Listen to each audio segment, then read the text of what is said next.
Good morning, everybody. I don't know if it's morning actually, but let's go with that. My name's Hannah Velton. I'm a grief healer, writer and speaker, and today is day 7 of my 7-week writing challenge. Today I've been writing again with Christian. It's a big one today. And I hope this is going to really help other people if you're ready to hear it, which is really important. Okay, so we're talking about, so the writing exercise today was about distilling ideas around a crisis. So something happens and we all know what happens in a crisis, or we don't know where to turn, we're lost, we look for other people to give us something to hold on to. And I was doing all of that with the search for Christian, and this was particularly in 2016 when I went to find Christian myself. I knew I had to. I knew I was going to find him. There was no question of that. I'd worked with Spirit long enough by then that I knew I was going to find him. But I just didn't know how. But my main focus was finding Christian. The focus actually played out on the Facebook page Search for Chris Velton, which is still there. I'm not going to remove it because it's such an important thing to show people the process that I went through. And I think it actually built up such a community, and people really responded to me, to the story, to finding Christian, and I know it gave a lot of people inspiration and hope. So I'm just going to leave it there. You know, it's some of it's embarrassing for me to watch now, but you know, it doesn't matter. That's part of the story. So anyway, back in 2016 when I was doing this search for Christian on social media, when he went missing in 2003, there was never any really social media. I mean, faxes, we were still using faxes. I remember Mum and Dad had to buy a fax to be able to, you know, go backwards and forwards with the Foreign Office, with the police, with authorities in Mali, and Christian's friends were, I think they built, the internet was in such an early stage. I think there was they had emails, but anyway, it was very difficult to search. So 2016, I had all this technology, all this social media, and I went for it. I actually became, I mean, if you ask my family, I was totally obsessed. You can see on the pages, I was totally distracted. I was ungrounded. Actually, I gave all my power and all my control to other people. And I was feeding off other people's fears and energy. I mean, anybody who was immediately around me, anyone I was in contact with about finding Christian, and like all the comments and the people I was interacting with on social media, we were all kind of feeding off each other's energy and fears about, you know, what was going on in their lives at the time was being reflected in what was coming out towards me. It was like so jumbled. It was very public what I was doing, and then in some ways it was embarrassing that I was so sure that Christian was coming forward. I was going to find him, but he blooming well wasn't coming forward. And actually, you know, as time went on, it was quite embarrassing, and it was a bit shameful, you know. And I was pouring my heart out in posts, and everyone could see what was going on. And yeah, he still wasn't coming forward. So what did that make me as a sister? You know, he didn't want to come forward. We didn't have that great a relationship. So all those kind of thoughts, it was the thoughts like the monkey brain, which I was talking about yesterday, about cutting all that monkey brain off, which like writing allows you to cut that out. But yeah, I was being so in a practical sense as well. While I was doing the social media search, I wasn't working. Like, I was just obsessed with this. I was distracted from family life. I had 2 young children. My goodness, they were, how old were they then? 6 and 8. And they were feeding off my emotions. Particularly, yeah, both of them were. My son started to get really concerned about being left alone. He always had to be with somebody. And my daughter was, she's quite empathic. So she takes on. She could feel like, we were mirroring our emotions. And goodness, as time went on, I thought I was going mad. Really. There's been several times, actually, where I've thought I've been going mad. The first time was when I started getting... Oh my God, there's a mouse just come in to my shed. There's a significance to that. That's one of my fears. Gosh, okay. Okay, so that's why I'm talking about fears. And so I was starting to interact with spirit, and I wasn't protecting myself, and I was getting... My fears were basically directing what I was receiving. And I was also receiving Christians' fears without actually realising it. I'll talk about that another day, because that's more in depth. But I had something that I called the black bat. But I'll talk about that later. Anyway, yeah. So that was my sort of fearfulness about initial dealings with spirit, and then, yeah, on the actual search in the physical world, this guy appeared in Nairobi, where the search had focused onto. I mean, Christian had gone missing in Mali, and we'd gone all the way over to Nairobi. And that's actually something I need to say here, is that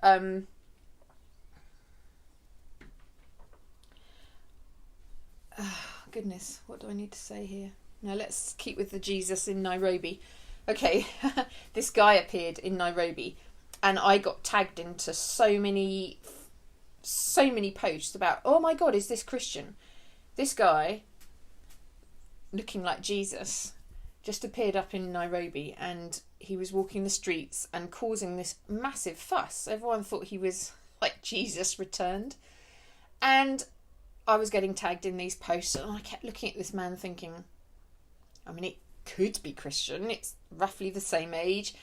And, if he's been missing for 12 years, he's going to be having long hair. He's going to be, looking like he's been wandering around and he had bare feet. And I knew it wasn't Christian, but when you're searching for someone, you double look at everything just to make sure. And like, this was right towards the end of my limit on the search, and oh my God, yeah, I really thought I was going mad, because you want to believe it could be Christian, but of course it can't be. Yeah, so I had to make a decision then. I realised that I had reached a second crisis point. I mean, obviously the crisis is when Christian goes missing, which I think I've already kind of talked about. My initial sort of thoughts, I just shut it off, couldn't deal with it at all. Anyway, this was my second crisis, when I still couldn't find him. I had tried everything I could, which will come out in the book. I mean, when you have a missing person, you do everything in your power that is humanly possible.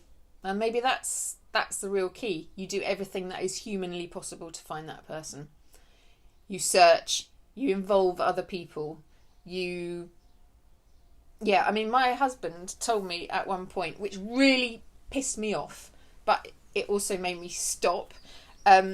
He told me that Christian and finding Christian can't define your life. This was when I was searching for on social media, and I couldn't find him, and I was beginning to, everyone was aware, my parents were aware, all those closest to were aware that I was losing it. And that remark, Christian can't define your life. It really hit me, because I realised that actually finding Christian had become my reason for living. I was obsessed, and I had pulled, I'm just reading here because I wrote this morning. So this had become my reason for living. I was obsessed, and I had pulled around me a team of people who were helping me, in inverted commas, but were actually pulling me further off course and away from finding Christian. On a soul level, I knew where my brother was, i.e. that he was dead, but I was manifesting all this stuff to keep me stuck. I just wasn't ready to hear the truth. So we had, this will all come out in the book, but we had red herrings all the way along. I was giving my power away. And when I say power, we all have power inside of us. And power comes from being balanced, from being grounded. And I was giving all my power away, all my energy away. I was keeping my abilities hidden. Obviously, I now know what my abilities are, but at the time I was definitely not even going to go there. I was seeking, I was searching, I was keeping active, I was doing. I was the loyal sister searching for her brother, when actually I knew exactly where he was, and it was keeping me stuck in a loop so I wouldn't have to face the truth. When would I be ready and able to hear the truth? I'm just going to carry on reading. Well, I kept going until really I had no choice but to stop. I stopped searching when Jesus in Nairobi hit. It was actually a guy from Australia, but my timeline was flooded with comments. Is this Chris? There was also lots of other lost white boys in Africa. A whole set of people either lost, mentally ill, or hiding away on purpose. And I got tagged into all those images that were circulating.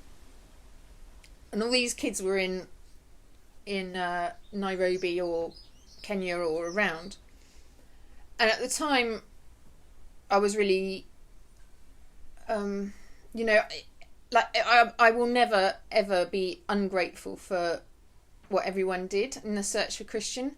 And he, if you watch the films, he's okay, he's here now, so yeah, we would never ever want to not be thankful for what everyone did to help find him physically. So many people helped us as a family. This is him getting emotional. And everybody tries what they can do to help a family who has a missing person. Like, a missing person is the worst. It's so cruel. It's so cruel. If you've ever lost a child in a supermarket, or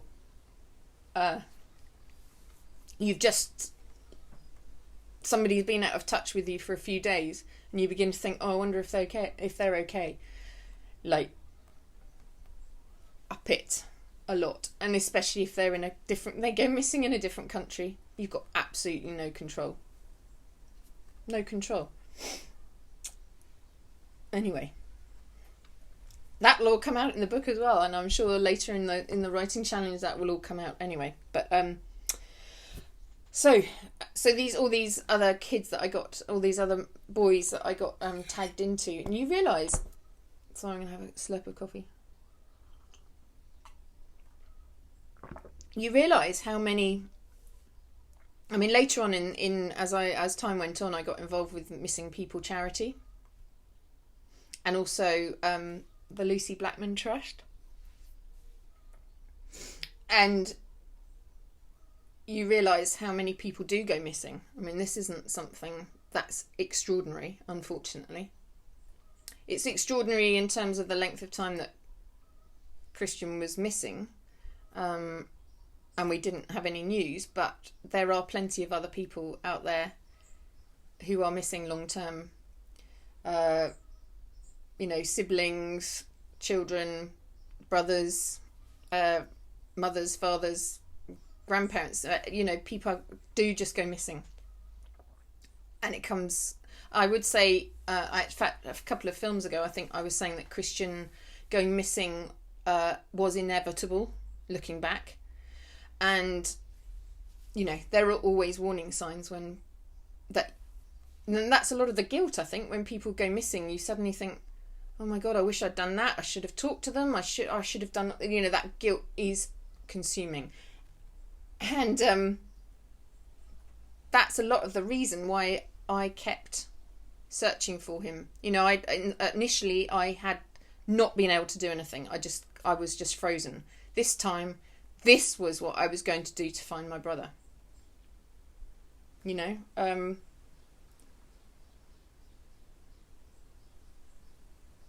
Yeah, it was like really personal now. This was my chance to make good what I hadn't done in the beginning.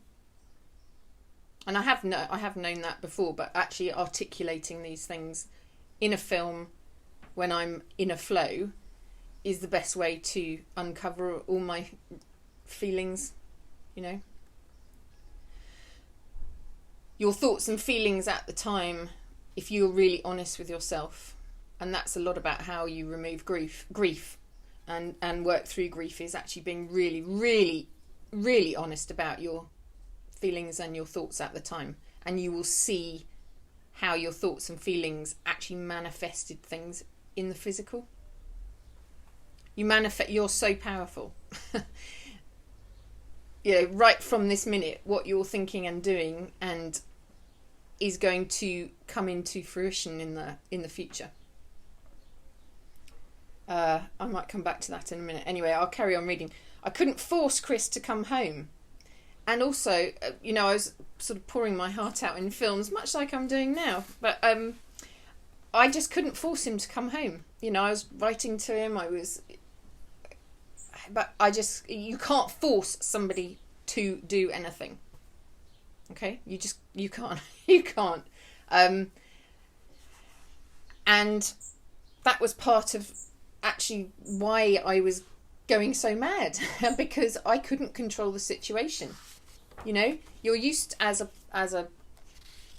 parent, when your career, you're used to having a focus, and I've always had a focus, and I've always been very driven, and I would generally get what I went out to get. But I couldn't get Christian. I wasn't just grieving the loss of him, I was grieving like the loss of power over myself and the situation. I was angry at him, I was angry with our parents, I was angry with myself, and I was angry with everybody and everything. Okay? I was being denied the goal of finding Christian. I remember at one point asking Spirit, it was actually just before, I have to get this right, I might have to look this back up, but it was just before I turned the attention from Mali. Something happened, which is all going to come out in the book. Something happened and my attention went to Kenya, and this whole sort of Christian going from the east of Africa, finding his way somehow all the way over to starting in the west of Africa in Mali, and somehow finding his way all the way to Kenya, which is in East Africa. And just before I made the decision to really focus on Kenya, I asked Spirit, what am I supposed to do now? And I got several signs of things. At that time I couldn't really hear things, but I was being given signs. So I found something which basically meant to me, you have to have patience. Okay? Sorry, my door's just flown open. You have to have patience in this situation. I was also shown something which would make me believe that there was a whole team in Spirit working to bring Christian home. And the other thing was that they would bring him home. All right? It wasn't actually for me to do. It was like, Hannah, chill. We're going to bring him home. It's fine. You've made the intention at the at his 40th birthday with the circle of it was basically a ritual to open the space to bring him home. But you know, I had made the intention and it was all going to work. But oh no, I went off on a completely different trajectory to Nairobi, and actually nothing is ever wasted, and there's always a plan. Because my focus on Nairobi actually brought somebody who I am so glad I have in my life, and this lady was like one of the first people that I was able to help, and we're actually kind of very, very similar, and I'm sure we'll be doing things together as we progress.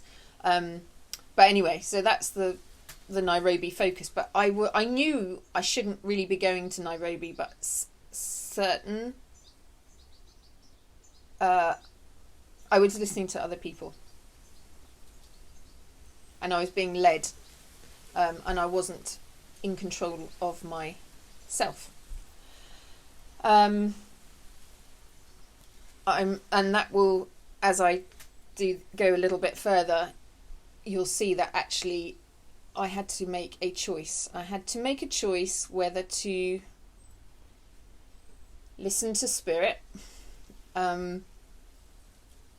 or just carry on going down this path of Nairobi and finding Christian. Okay, so I couldn't force Christian to come home. And the other thing is, why on earth, looking back now, and in other situations I've seen, why would he even want to come back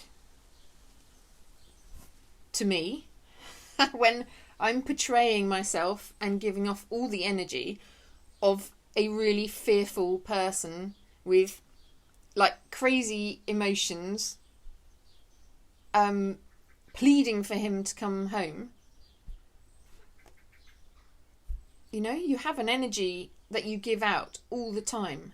And if you just think about the energy that you're giving out, the energy I was giving out was not, come here, Christian, it's a safe place to be, it's fine, come here, I can help you. Especially, blackbirds, especially if somebody is, you know, if they've gone missing and they're full of fear. You know, you can't attract fear with fear. Or if you do, it just like repels. And you're never going to be able to do... You're never going to get a different result if you keep doing the same things with the same emotions. Yeah, so why would he want to come back to fear crazy emotions? I knew at that point I had to refine myself, like my ground zero, my foundations. And surrendering was the easiest thing to do by then because I was desperate. I'm just reading this.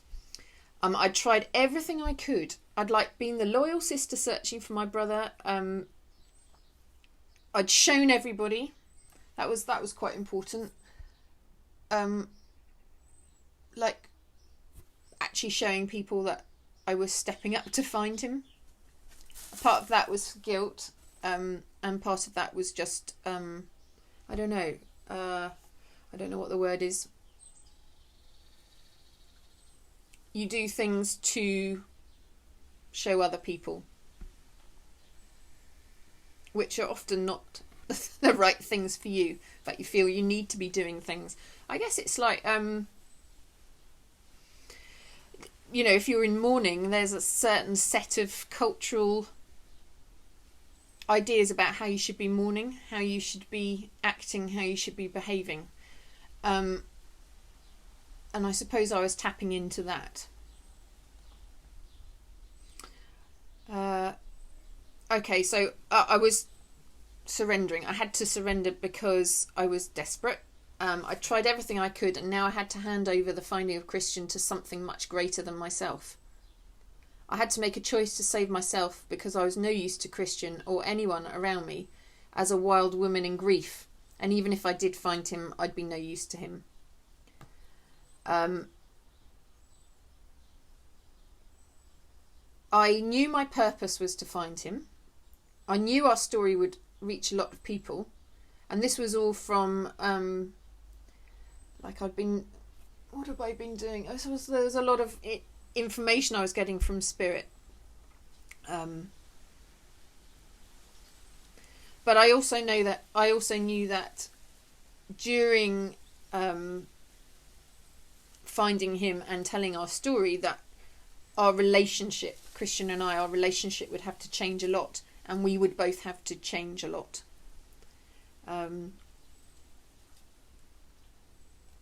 So it kind of came as a realization that there had to be another way to find Christian, and banging on the doors, searching was not working. It was plainly obvious it wasn't working, and I was exhausted, okay? I had to stop the world. For me, that meant making a decision to look after myself. And actually my son, I'll write about it in the book, and I've written a post about it before, but actually my son was integral to the decision to surrender. And actually a whole set of circumstances came up one day out of the blue, and I found myself sitting with my son,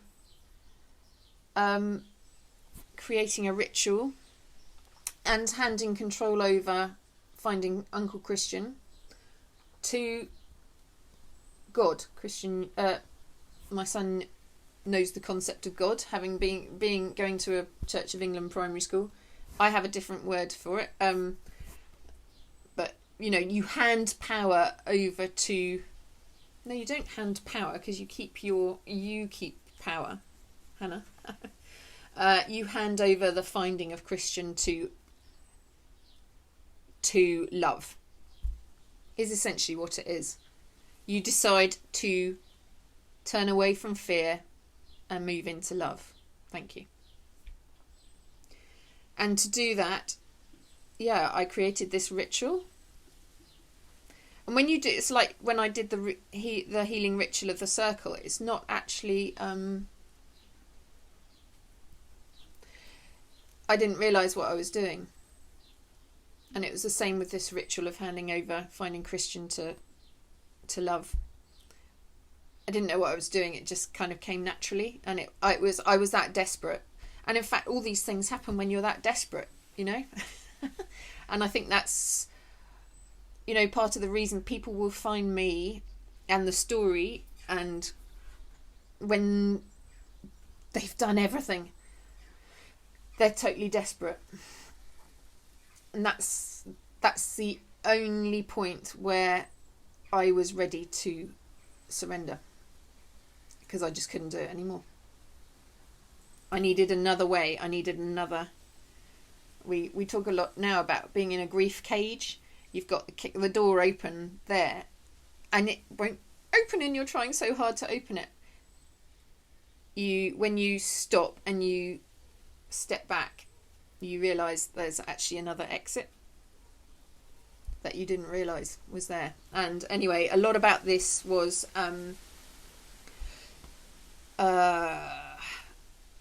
so I stopped the world. So for me that meant like going back to yoga, going back to meditation. I cut loads of chains with people, with situations, with energies which I knew were draining me and weren't helping. And I just went inwards, and I got back control of my thoughts. I'd done psychology at uni, so I knew all about Maslow's hierarchy of needs, which always struck me, which it's like a pyramid of needs, and right at the bottom there's shelter, like your really, really essential basic needs that everyone needs. You got your shelter, your food, your water, your security. I had to get right back down to my base level, absolutely base level, because grief had, again, I'd frozen once. Now I was really fighting to get rid of my grief, but actually it wasn't working at all. And in fighting to remove my grief, the answer was to find Christian, but externally find him. Whereas all along, and I knew it, we all know it, everyone knew it, kind of watching me doing the social media. It's like you have to accept at some point, okay, I've got to go inwards, I've got to strengthen myself. And along with that, that's when the magic can really begin. So at the point, the question I had was, is it better to keep on searching for Christian, or actually is the other option, and the only option I have, is to actually to stop the search and to surrender the results and the finding of Christian to something else. And it's difficult. It was a really difficult decision in a way, because you do all you can to keep searching for the loyalty of the person. I'm just reading here. For the loyalty to that person, and because you want to keep active, and the only control you have is to keep searching, hoping, wishing, distracting yourself. It takes real courage, real strength of heart to stop searching. Lay down your weapons, your protective barriers, and surrender to what will be. You need to keep the intention to find them, as that's still the focus, but surrender to another way to find Christian. The best way for all, is this actually going to be the best for all if I am still in fear and I'm still in grief?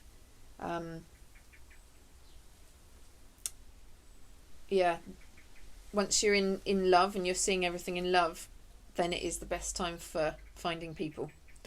And also knowing that the time is right, that the right time will be, you will find them at the right time when you're ready.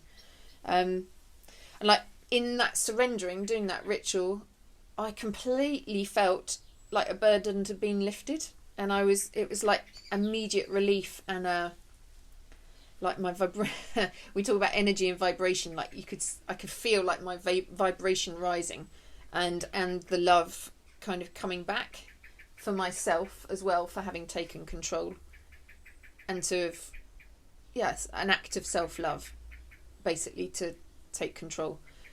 And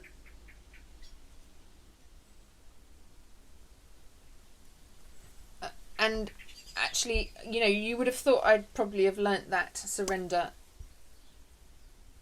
further on in the journey, but actually it'll come out, I'm sure, later on. But I have repeatedly crashed on ahead trying to make things happen,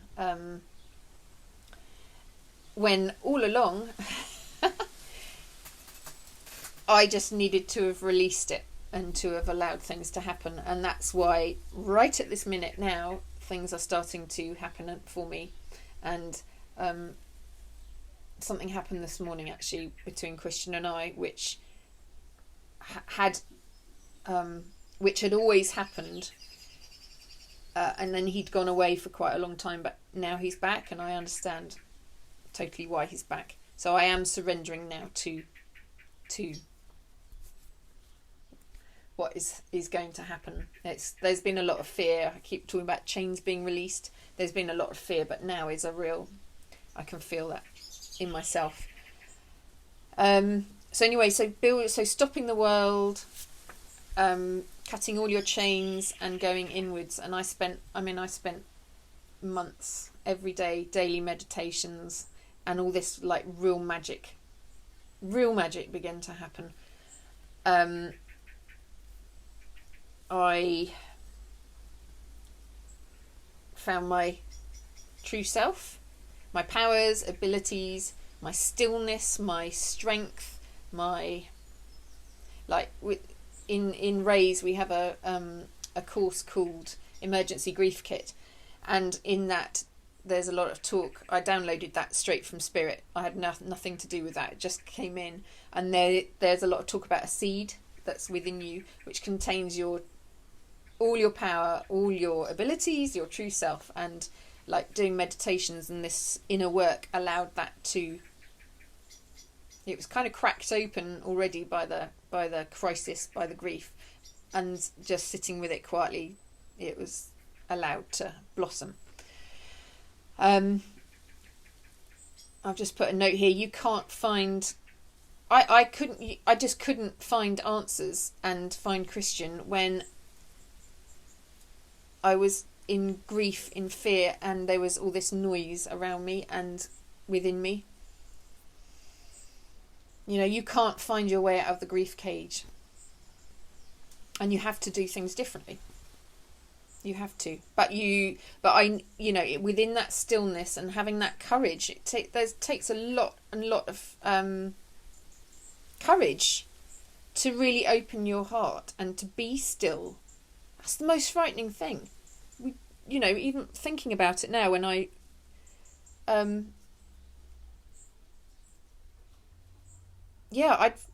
battled to not be still for about 12 years. I didn't want to hear that Krishna was dead. You know? You don't want to hear what is actually your medicine. You don't want to hear it. And it's funny that, isn't it? Medicine. That's just dropped into my head. Like, the healing for me was actually the truth that Christian was dead, and then being able to work with that. And that was my medicine. But I didn't want to take the medicine. It's like kids, you don't want to take the medicine, do you? You try a little bit of medicine once because your parents persuade you it really tastes nice and it's lovely, and then you taste it, it's not lovely. I'm not having that again. We used to have that repeatedly with the kids. Oh, you told me it was going to be lovely. So then they'd refuse to take their medicine until they got really bad and they had to. Okay, yeah, that's an interesting thought as well. Okay, so yeah, it's like I needed the stillness and I needed the courage to really open my heart to hear the truth, which was also the remedy. He was right there. He was right there all along. And the fact that he didn't actually know he was dead, that will be unpicked later as we go along as well. The whole thing was the length of time it took, and everything that happened, everything that has happened along this journey was led me to actually heal fully and truly, and then be able to tell the story to help other people.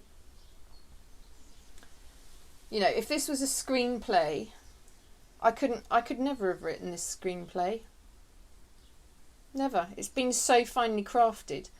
And we must, we've agreed, Christian and I have agreed to do this at some point. It's all, there's a big difference between, it's like a destiny life, isn't it? That we had to do this. But again, that's another massive subject. Anyway, that's all. Oh gosh, sorry. I was going to be really quick with all these films because I know people. I don't know if people are going to sit and listen to all these films when they see it's like half an hour long every day. Maybe you will. I don't know. I'm hoping I'm telling the story and passing on like healing as I go. That maybe it's going to help people, so they will tell their friends. And the audience will grow. But again, I surrendered finding Christian to love, and I'm going to surrender telling our story and how it reaches people to love as well. And I'm just going to open my heart and tell the story truthfully. I have no other option. Anyway, so lots of love. Thank you very much for watching. If you have any questions or queries or want something like explained, please do ask, because it would be nice to be interactive. But yeah, okay. Well, lots of love, and I'll see you all tomorrow. Okay, bye.